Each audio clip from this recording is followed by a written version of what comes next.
গত 2 রাতে ইরানে অন্তত 170টি লক্ষ্যবস্তুতে হামলা চালিয়েছে মার্কিন যুক্তরাষ্ট্র। 24 ঘন্টার মধ্যে এটি বোধহয় দুপক্ষ থেকে আরও বড় পরিসরে হামলা হবে, এটি আমার ধারণা। আসসালামু আলাইকুম প্রিয় বন্ধুরা, দেশীয় প্রবাসী যে যেখান থেকে দেখছেন প্রত্যেককে শুভেচ্ছা জানাচ্ছি। আমি সাইদুল ইসলাম।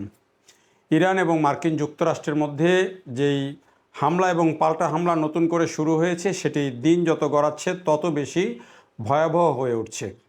গত 2 রাতে ইরানে অন্তত 170টি লক্ষ্যবস্তুতে হামলা চালিয়েছে মার্কিন যুক্তরাষ্ট্র এবং এই লক্ষ্যবস্তুগুলোর বেশিরভাগই হচ্ছে তাদের আইআরজিসির যেই বিভিন্ন স্থাপনা, তাদের যে নৌযান এবং তাদের যে ক্ষেপণাস্ত্র উৎক্ষেপণের যেসব জায়গা, রাডার, এইসব জায়গাতে তারা হামলা চালিয়েছে। এবং বলা হচ্ছে যে এখন যেই মার্কিন কর্মকর্তারা বলছেন, নতুন করে এই যে হামলা শুরু হয়েছে এটি কয়েক দিন লাগতে পারে, কয়েক সপ্তাহ লাগতে পারে এবং কয়েক মাসও গড়াতে পারে, এমন ইঙ্গিতও তারা দিচ্ছেন। এবং বলছেন যে ডোনাল্ড ট্রাম্প এখন বলছেন যে এই হামলা দিনে দিনে বাড়তে থাকবে এবং প্রতিদিনই তারা 20 গুণ পরিমাণে এই হামলা বাড়াবেন, এমন কথাও ডোনাল্ড ট্রাম্প বলছেন। ইরানও বলছে যে তারাও এটির পাল্টা জবাব দেবে এবং এরই মধ্যে ইরানও কিন্তু মার্কিন যেসব ঘাঁটি রয়েছে বিভিন্ন দেশে, বিশেষ করে কাতার এবং বাহরাইনে, সেখানে হামলা চালিয়েছে। অন্তত শতাধিক লক্ষ্যবস্তুতে তারা হামলা চালিয়েছে। ইরানে কিন্তু আজকে মার্কিন যুক্তরাষ্ট্রের যে হামলা, সেই হামলায় কিন্তু 14 জন নিহত হয়েছে, এই খবর নিশ্চিত করেছে ইরানের গণমাধ্যমগুলোই। তো এই যে নতুন করে এখন হতাহতের সংখ্যা বাড়ছে, ইরানের দুটো রেল সেতু তারা ক্ষতিগ্রস্ত হয়েছে এই মার্কিন যুক্তরাষ্ট্রের হামলায়, সেটিও ইরানের গণমাধ্যমগুলো জানিয়েছে। অর্থাৎ যখন আয়াতুল্লাহ আলী খামেনির শেষ শ্রদ্ধা এবং শেষ দিকে যখন তাকে দাফন করা হবে, সেই সময়টিতে এসেও কিন্তু মার্কিন যুক্তরাষ্ট্র গত দুদিনে 170টি স্থানে লক্ষ্যবস্তুতে হামলা চালিয়েছে, 14 জন নিহত হয়েছে ইরানে। এখন এই দাফনটি সম্পন্ন হয়ে যাওয়ার পরে, অর্থাৎ তাদের যে সাবেক সর্বোচ্চ ধর্মীয় নেতা আয়াতুল্লাহ খামেনির দাফন সম্পন্ন হয়ে যাওয়ার পরে ইরান কি একটা মরণ কামড় দেয় কিনা, যেটি অনেকেই ধারণা করছেন যে ইরান তাদের একটা চরম প্রতিশোধমূলক একটা হামলা করতে পারে, যেটি আয়াতুল্লাহ খামেনির দাফন সম্পন্ন হওয়ার পরে, সেই আশঙ্কা কিন্তু অনেক বিশ্লেষক করছেন। কিন্তু মার্কিন প্রেসিডেন্ট ডোনাল্ড ট্রাম্প কোনোভাবেই তিনি দমে যাবেন না। তিনি এখন কিন্তু আরও বড় পরিসরে হামলার পরিকল্পনা করছেন। সামাজিক যোগাযোগ মাধ্যমে দেয়া এক্সে দেয়া এক পোস্টে ইরানের স্বাস্থ্য মন্ত্রণালয় জনসংযোগ প্রধান হোসেন কেরমানপোর বলেন, যুদ্ধবিরতি বহাল থাকা অবস্থায় যুক্তরাষ্ট্র 7 ও 8 জুলাই ইরানের 5টি প্রদেশে হামলা চালিয়েছে। হামলায় 14 জন শহীদ এবং 78 জন আহত হয়েছে। আল জাজিরার প্রতিবেদনেও বলা হয়েছে, যুক্তরাষ্ট্রের হামলায় তেহরানের সঙ্গে যুক্ত রেলপথের 2টি সেতু ক্ষতিগ্রস্ত হয়েছে ইরান তেহরান রেল করিডোরের রেলপথও। এই ছাড়া বুশেহরে পারমাণবিক স্থাপনার কাছাকাছিও হামলা হয়েছে।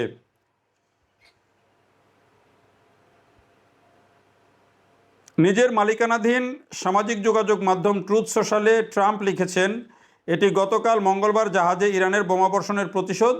যদি আবার ঘটে তবে পরিস্থিতি আরও খারাপ হতে পারে। কয়েক ঘন্টা আগে তিনি প্রতিশ্রুতি দিয়েছিলেন যে এই হামলা দীর্ঘমেয়াদী যুদ্ধের দিকে যাবে না, বরং এটি হবে খুবই দ্রুত গতির। এদিকে মার্কিন হামলার জবাবে পাল্টা হামলা চালিয়েছে ইরানও।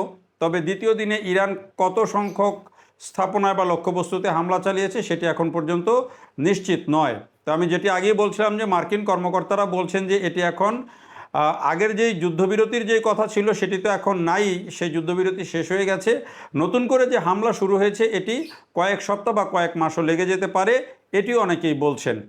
কেউ কেউ এখনও বিশ্লেষকরা বলছেন যে আগামী নভেম্বরের দিকে যে মার্কিন যুক্তরাষ্ট্রের মধ্যবর্তী নির্বাচন আছে, সেই নির্বাচনের আগে ডোনাল্ড ট্রাম্প হয়তো ইরানে একটা বিজয়ের কোনো কিছু ঘোষণা করে একটা চমক দেখাতে চাইবেন। এজন্যে তিনি সেখানে সর্বাত্মক হামলার একটা প্রস্তুতি নিচ্ছেন, এমন কথাও অনেকে বলছে। এবং এখন কিন্তু যুদ্ধটা আর শুধুমাত্র বিভিন্ন জায়গা কেন্দ্রিক নেই, এখন মূলত এটি হরমুজ প্রণালীর যে বাণিজ্য, সেটিকে কেন্দ্র করেই কিন্তু মূল কর্মকাণ্ডগুলো ঘটছে। আগে যেই দাবি দাওয়াগুলো ছিল যে পারমাণবিক উৎপাদন, মানে পারমাণবিক কর্মসূচি বন্ধ করা এবং অন্যান্য যেগুলো ছিল টার্গেট, সেগুলোর থেকে এখন এসে দাঁড়িয়েছে যে মার্কিন যুক্তরাষ্ট্র যেটি বলছে যে ইরানকে মানে হরমুজকে সম্পূর্ণ এই বাণিজ্যিক জাহাজের জন্য উন্মুক্ত করতে হবে, এটি হচ্ছে তাদের দাবি। এবং সেখানে মার্কিন যুক্তরাষ্ট্রের নেভির অন্তত 20টি জাহাজ, 20টি যুদ্ধ জাহাজ কিন্তু বিভিন্ন অঞ্চলকে ঘিরে, হরমুজকে ঘিরে কিন্তু অবস্থান করছে। এই পরিস্থিতির মধ্যে তারা বলছেন যে যদি এইভাবে ইরান যদি হামলা চালায় কোনো বাণিজ্যিক জাহাজের উপরে, তাহলে তাদের উপরে আক্রমণ আরও তীব্রতর করা হবে। ইরান বলছে যে এটি তাদের ভূখণ্ডের মধ্যে এবং এটি তারা নিরাপদে জাহাজ চলাচল করার জন্য যেই ব্যবস্থাপনা দরকার সেটির নিয়ন্ত্রণ তারা রাখবেন এবং তাদের নিয়ন্ত্রণের বাইরে হরমুজ প্রণালী যাবে না, এটি হচ্ছে তাদের চূড়ান্ত কথা। এবং সেটির জন্যই তারা হামলা মানে এটিকে নিশ্চিত করার জন্যই তারা বলছেন যে তারা এই যে অনুমোদনের ব্যবস্থা, এই বিষয়গুলো তারা করছেন। কিন্তু এটি মার্কিন যুক্তরাষ্ট্র কোনোভাবেই মানছে না। এই পরিস্থিতির মধ্য দিয়ে এখন মার্কিন যুক্তরাষ্ট্র কি শেষ পর্যন্ত আরও বেশি বল প্রয়োগ করে এই হরমুজ প্রণালীকে উন্মুক্ত করতে পারবে, এটি নিয়ে শঙ্কা রয়েছে। কারণ ইরান হয়তো এখন আয়াতুল্লাহ খামেনির যেই আনুষ্ঠানিকতা, তার শেষ বিদায়ের যে আনুষ্ঠানিকতা, তার দাফন, এটির জন্য হয়তো কিছুটা সহনশীল অবস্থায় আছে। এটি এই কারণে বলা যায় যে যেহেতু এই দাফন এবং শোকের ঘটনাকে কেন্দ্র করে লক্ষ লক্ষ মানুষ রাস্তায় বের হচ্ছে, জানাজায় যাচ্ছে, দাফনের প্রক্রিয়ায় অংশগ্রহণ করছে, তাদের নিরাপত্তার ইস্যু আছে, তাদের এখানে কোনো যেন বড় ধরনের হামলা বা অঘটন না ঘটে সেই ইস্যু আছে। ফলে তারা কিন্তু মূল কনসেন্ট্রেশনটা দিয়ে রেখেছে ওই জায়গায়।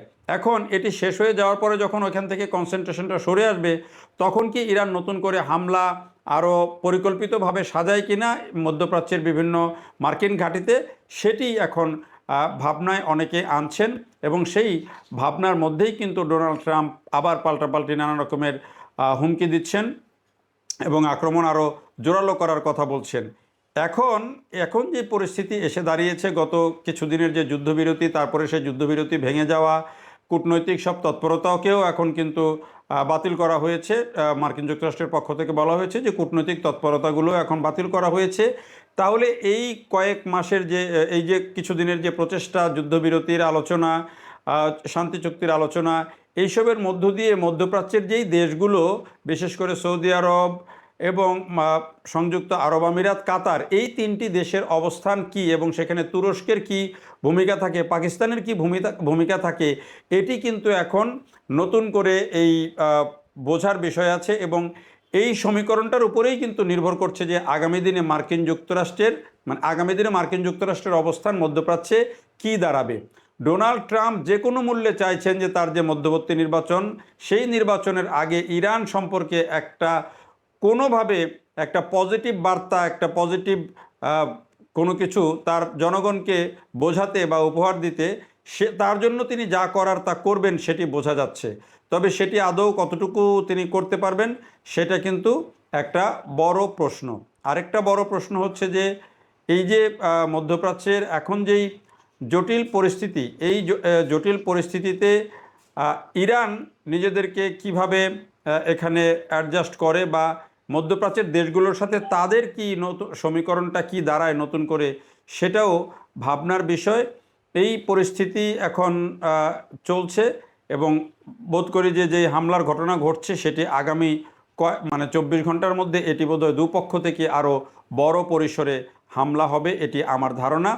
আমরা সেটি চাই না যে সেখানে শান্তি ফিরে আসুক, কিন্তু পরিস্থিতি যেদিকে যাচ্ছে সেটি মনে হচ্ছে যে এখন আবার নতুন করে বড় একটা সংঘর্ষ বা যুদ্ধের দিকেই যাচ্ছে পরিস্থিতি।